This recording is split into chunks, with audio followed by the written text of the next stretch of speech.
Mbambo to tell us more about the legacy of the late. Ambassador Mbambo, we understand that the late actually appointed you. Let's talk about some of your personal encounters with him. Yes, let me start by saying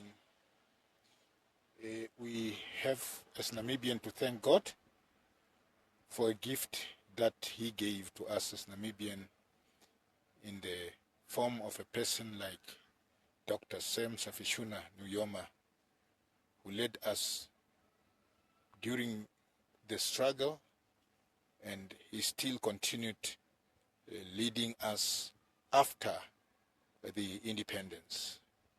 He was an exceptional man on the sphere of the political arena. I may say is one of the towering figures on the continent of Africa and even globally. You cannot write a book today about the liberation struggle of Africa or the liberation struggle of the oppressed people in the world without mentioning his name. That book will be incomplete. Now, coming to personal encounter, my personal encounter with him was when he appointed me as the ambassador to the Russian Federation. The day before we were announced, he called me in his office and he said, "We are going to send you to the Russian Federation. Remember, that country was the Soviet Union, the country that stood by us through thick and thin, the country that did a lot for us. Now, when you go there, it's like going to the house of a good friend, and you have to behave yourself accordingly, because that country is like our friend, people who stood by us." And I could see that this is a person who is serious with the job, and he always gives a thorough thought, serious thought, before he executes his thoughts, like appointing, in this context, appointing the ambassadors. Up to now, I may say, I'm not sure what did he see in me to appoint me to one of the very important missions in the world. You know, in diplomacy, all the countries are equal, but some countries are more equal than others. In this regard, Russia is one of the permanent Security Council members. So, sending me there, me coming from the background of theology, coming from the background as a teacher, up to now is a riddle to me to know why did he send me there. But I believed in him. The second encounter is now when he visited Russian Federation. He visited Russian Federation. He was already out of office, but he was invited by the friendly university of the Russian Federation. That was known in the old days as the Petrus Limbumba University. He was invited to be confirmed, to be conferred with the doctoral degree.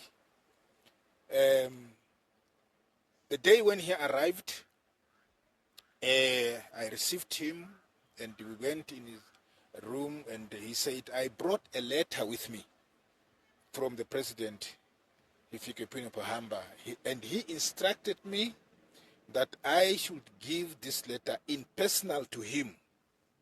So now talk with the protocol of the Russian Federation, of the office of the president. By that time, it was Dmitry Medvedev. And then I conveyed the message to them. And these people, the security, the protocol, said, no, the president is very busy. So we tried to convince them. But later, he said, the late president, Tate Nujoma, he said, okay, give this letter to them. They should give it to the president. So we gave that letter to them. They took it to the president. The next morning, we saw them running, coming back. And they said, you know what? The President Medvedev said, 10 o'clock. That time it was 8 o'clock. He said, today, 10 o'clock, he would like to see the president. So, but we said, you said he's busy. No, he canceled all the appointments. He wants to see the president. So, we arranged and we went in, we met him. You know, his words, President Medvedev still lingers in my mind. He said, today I have the opportunity to meet my childhood hero. Sam Nujoma is one of my childhood hero. So that, for me, was something very important. Secondly, in the evening, the day after, in the evening, he said, we went to a reception. There were two other, by that time, they were serving presidents. I will not mention the names of those countries. They were already in, and everybody was expecting now, waiting for His Excellency, President Sam Nujoma, to come in. When he came in, everybody stood up. That aura, the Nujoma aura, felt the house, and everybody stood up and clapped hands for him. You could see this is a leader, not only for Namibia, but he is a world leader. So when we came back to his room, there were some generals, old friends of him, who used to come in Angola to train our plant fighters. And one of them was always telling me about how they used to come, how they used to accommodate their generals when they come, the seniors.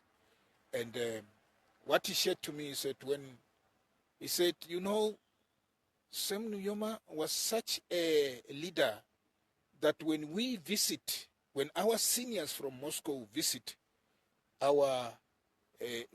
us in the field in Angola, they were so impressed by the plant fighters, the way how they behave, the discipline, the neat, everything.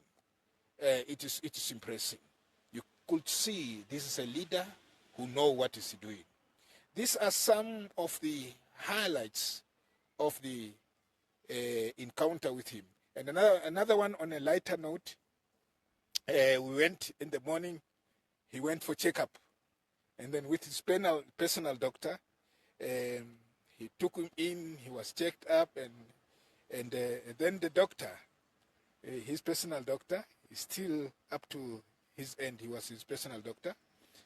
He came out jokingly telling me, he said, do you know what? The president is even more healthier than me because my blood pressure is higher. His is normal. We were joking about that. So these are some of the few things, a lot, but these are some of the highlights which I can recall my personal encounter. The last one is when I became the governor of Kavango East Region, and I introduced a program called Operation Werengenje to encourage the local people to produce their own food. And then there was a tour which I made to Komas region, to Erongo region, and Ocho-Jonjupa region. So in my tour, I took some of the Mahangu flours. Mahangu, here's a local company that is making Mahangu flour. It is Usurawetu. So I took it to the president and the vice president and so on, so greeting them and said, this is what we are trying to do. And his words to me said, you are doing the right thing. The only way we could stand on our own is when we get to a point of producing our own food.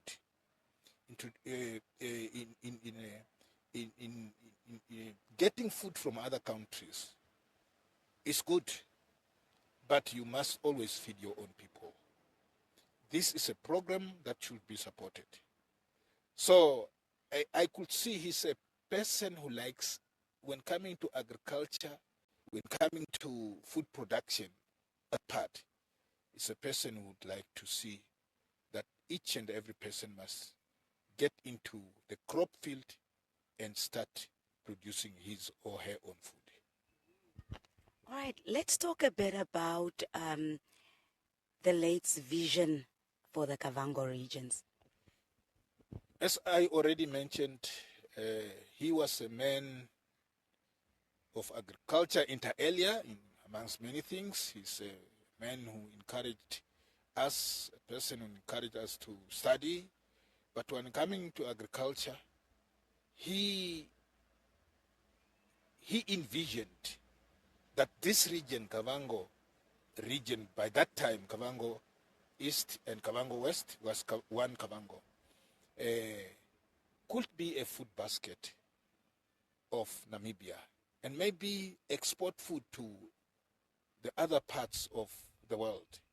So he wanted to see that the river with such perennial water should be utilized to our benefit. The vision, to my mind, if I may put it in my own way, was that this part of Namibia should be, must be the food basket of our country. Apart from what you've already mentioned, what are some of the teachings or lessons that Namibians can learn from the founding president? First and foremost, let me sum it up, what I learned from him, just by the way he did things, or he behaved himself, he conducted himself, is a person who believed in this old adage that say, quitters never win and winners never quit. He never wavered in what he wanted to achieve, especially the liberation of our country. I can imagine the troubles and the challenges he met during his leadership as a liberation movement, SWAPO. That time, it's not so easy, because I can see that when by that time, it was not only Namibia, other countries also. When you try to get those people out of your country, they were not alone. South Africa was not alone. They did have their own big brothers. And they did have all the machineries and all the facilities to make it very difficult for Namibians to get their country. But his eyes was on the prize, and the prize was independence. Things came and it went, but his eyes was fixed on the prize. Namibia must be free. He's a man of consistent, a man of conviction. I can say that he was actually blessed with everything that was that could help him to achieve his dream, his vision, and that is the independence of Namibia. All right. What would you say? Well, that was, of course, Francis Shahama speaking to the former Namibian ambassador to Russia, Dr. Samuel Mbambo, of course, reflecting a little bit on his leadership and the relationship with him as well. That's exactly about